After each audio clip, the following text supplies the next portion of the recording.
como nós estávamos vendo, essa placa gerou graça, se ficou curioso, interessante, porque coloca-se, dá-se a impressão, no primeiro momento, que é vendo meninas, estou vendendo meninas. Não, não está vendendo menina. Ela está dizendo assim, vendo isso aqui, meninas. Aceito o cartão, se você quiser comprar isso aqui, que está na imagem, que não está aparecendo aqui. Então, como não tinha imagem, a pessoa vai olhar e vai causar certa estranheza. Vamos ver mais um exemplo? Todos os produtos desta mesa contêm glúteos. Nesse caso aqui, é um erro de escrita, que causa muita confusão na hora de produzir o texto. Então, eu tenho que tomar muito cuidado. Porque se eu escrever assim, produzir um texto, a pessoa que vai ler, ela vai entender o que de fato são glúteos e vai falar, ué, como assim? Não entendi. Será que é piada? Brincadeira? Então, a gente tem que tomar muito cuidado com a escrita.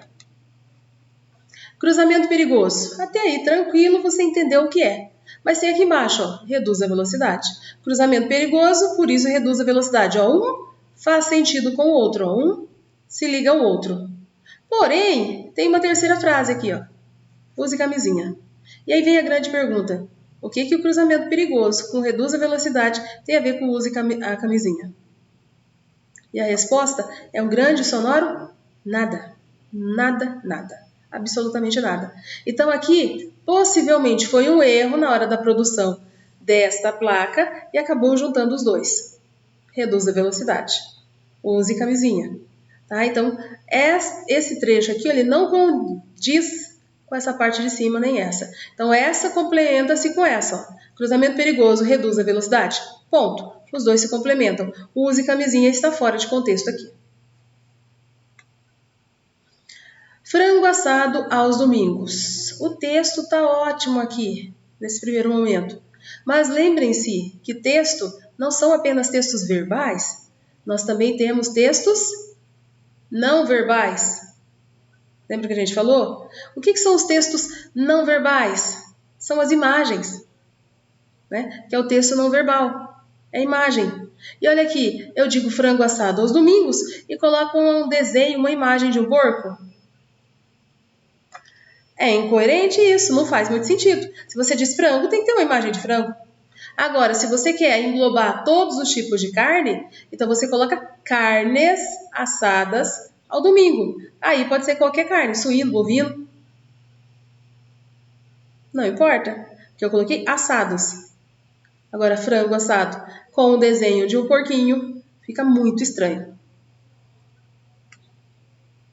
Então, para uma boa construção de um texto, para você construir de forma adequada um texto, você precisa lembrar de colocar no seu texto coesão e o seu texto deve ter também coerência. Ah, mas eu ainda não entendi o que é coesão e coerência. A gente vai ver detalhadamente cada um deles, tá? Por quê que eu tenho que saber isso? Porque quando eu for construir o meu texto, ele tem que fazer sentido.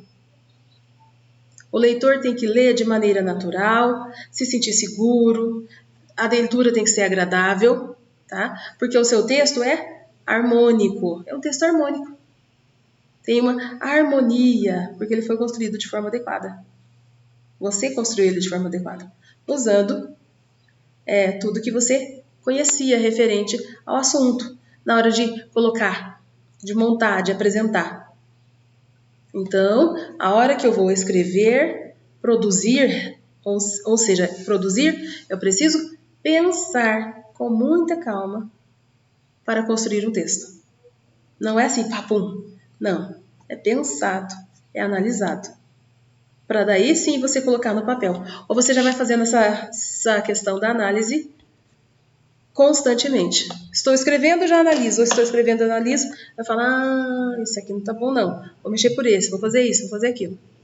Porque a ideia é sempre manter o quê? Harmonia. Tá? Então vamos entender o que é coesão.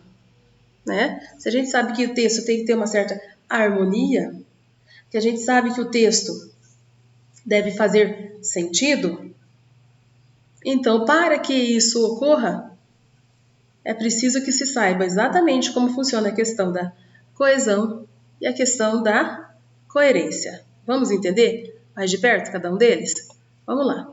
Coesão textual. A definição é que trata-se da organização correta das palavras e dos conectivos, de modo que elas se liguem entre si e entre frases, períodos ou parágrafos, dando um sentido.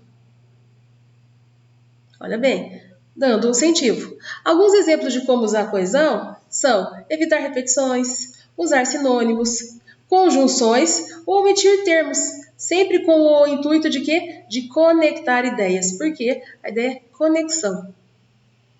Lembrando sempre que coesão é essa ligação, é a relação, é a conexão entre as palavras, as expressões e as frases do texto. Ou seja, a coesão ela é responsável por isso, pela ligação e pela relação de expressões ou frases num texto.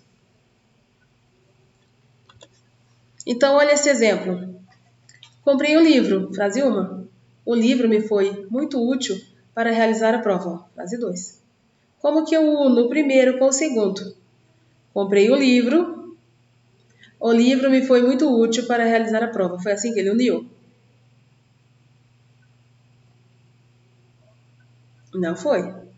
Então, o que acontece? Ele uniu, e para unir, a primeira coisa que ele fez foi eliminar o livro aqui, ó, que aparecia. O livro. Por que ele eliminou? Porque já tem um aqui. Muito semelhante. Por isso que, ao unir os dois, ó, um livro, que é a mesma ideia, ao unir os dois, eu precisei usar algum elemento para mantê-los de forma que quem lê entendesse. Então, comprei um livro que me foi muito útil para a realização da prova. Que me foi muito útil para a realização da prova. Então, neste momento, eu peguei a frase A com a frase B e uni as duas. Seguindo. Ops, passei um. Conheci o pai da Joana, que me pareceu muito inteligente. Aí vem a pergunta. Quem que é inteligente? O pai ou a Joana? Ah, gente, aqui eu escrevi errado, tá? Joana. Quem é o inteligente? Então, nós temos que tomar cuidado com isso. Quem que é o inteligente? O pai ou a garota? Então, eu tenho que verificar. Como que eu faço isso? Eu posso usar, por exemplo, um pronome. O pronome aqui diz: conheci o pai da Joana, o qual me pareceu muito inteligente. Então, neste caso dessa frase, eu estou dizendo que quem é o inteligente? O pai dela.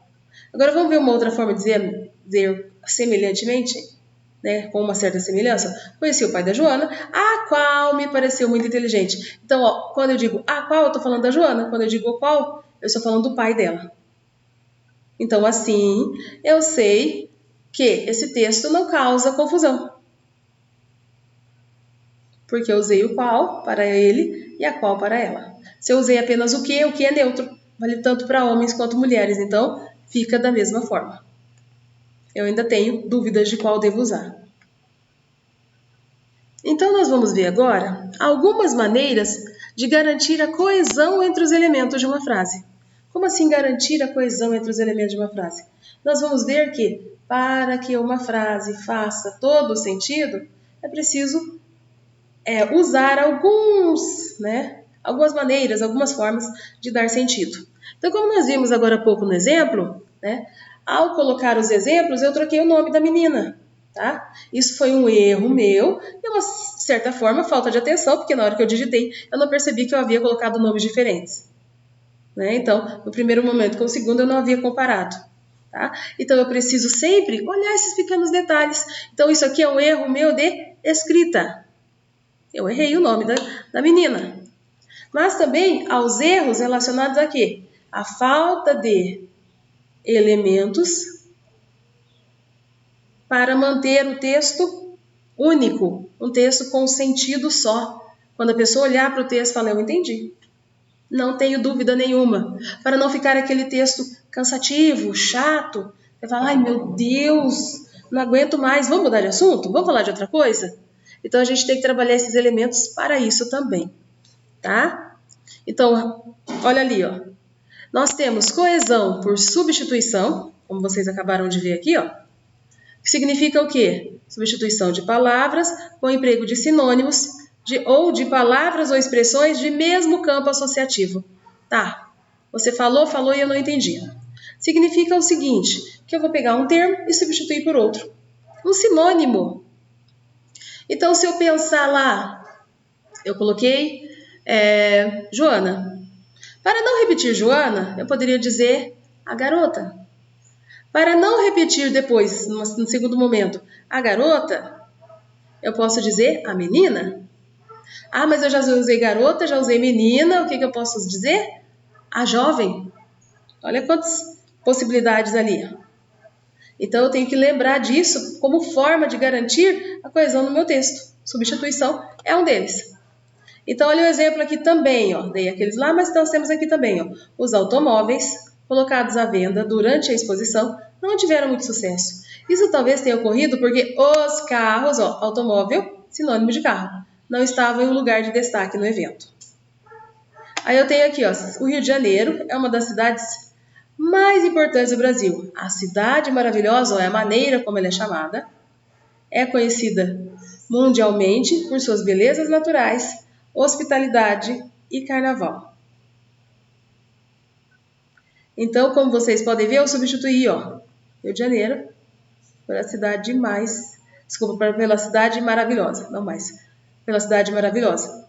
É o mesmo sentido, só que para não repetir de novo, Rio de Janeiro é conhecido mundialmente por suas belezas, aí eu uso outros termos.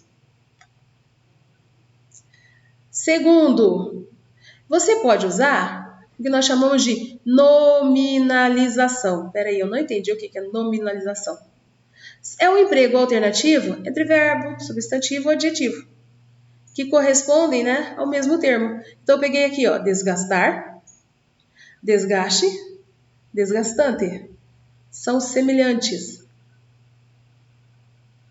Muito semelhantes. Só que são de classes gramaticais diferentes, ó. Substantivo, desgastar é verbo, desgaste é substantivo e desgastante é adjetivo, ó, 3 classes gramaticais. Olha aqui um outro exemplo, onde eu tenho a nominalização, ó. Armando se casou no final de 2006. Ótimo, casou. O casamento, ó, casou e casamento tem uma relação. Entretanto, não durou muito. Aqui nós não vamos entender por que não durou muito, não é esse que é o nosso objetivo. Nós estamos aqui para analisar aqui. Casou, veio da palavra, né, casamento. Casou, casar, casamento. Mas são o quê? São sinônimos, eles têm uma relação de sentido. Então, eu posso usar a nominalização. Próximo item. Repetição na ligação semântica dos termos. O que isso significa? Significa que eu posso usar determinados termos sem prejuízo algum, determinados pesos. Mas não todos os tipos. Eu tenho sempre que olhar que eu não posso ficar repetindo termos, tá? Então, eu posso usar determinados termos, mas eu tenho que olhar se isso é proposital, e aí nós chamamos de pobreza no seu vocabulário, ou se é intencional. No exemplo que eu peguei aqui, eu peguei um exemplo intencional, que é o texto do Rocha Lima. Grande no pensamento, grande na ação, grande na glória, grande no infortúnio. Se eu dissesse grande no pensamento, na nação, na glória e no infortúnio, não teria a mesma ênfase que teve quando eu digo grande no pensamento, grande na nação, grande na glória, grande no infortúnio. E aí ele termina. Ele morreu desconhecido. E só. Então, quando se fala em organização de um texto, eu tenho alguns elementos que precisam ser colocados nele. Então, nós temos ali, ó, deixa eu voltar um pouquinho. Substituição, posso usar substituição. Posso usar a nominalização. E posso usar a repetição, quando eu tenho ali uma relação de sentido, uma relação é semântica. Então, grande no pensamento, grande na ação, grande na glória, grande no infortúnio. Tem que fazer sentido. Tá? No caso aqui, a gente está vendo que o objetivo é evitar a redundância. Mas, para a leitura deste texto, é importante que haja a repetição da palavra grande. Porque se eu tirar, não tem a mesma ênfase que teria se a palavra grande aparecesse apenas uma vez. Mudaria totalmente ali o contexto. E aqui faz todo sentido manter esses 3, 4 grandes, né? Grande, grande, grande, grande. Faz parte, porque tem todo um contexto por trás, que é um poema. E o poema você quer enfatizar alguma coisa. Então, o poema permite essa ênfase que se dá. Tá? Então, quando nós formos construir a nossa frase, nós precisamos sempre olhar para os elementos, né, que podem compor essa coesão aí. Não é só a substituição. Eu posso usar também a repetição. Além, é claro, da nominalização.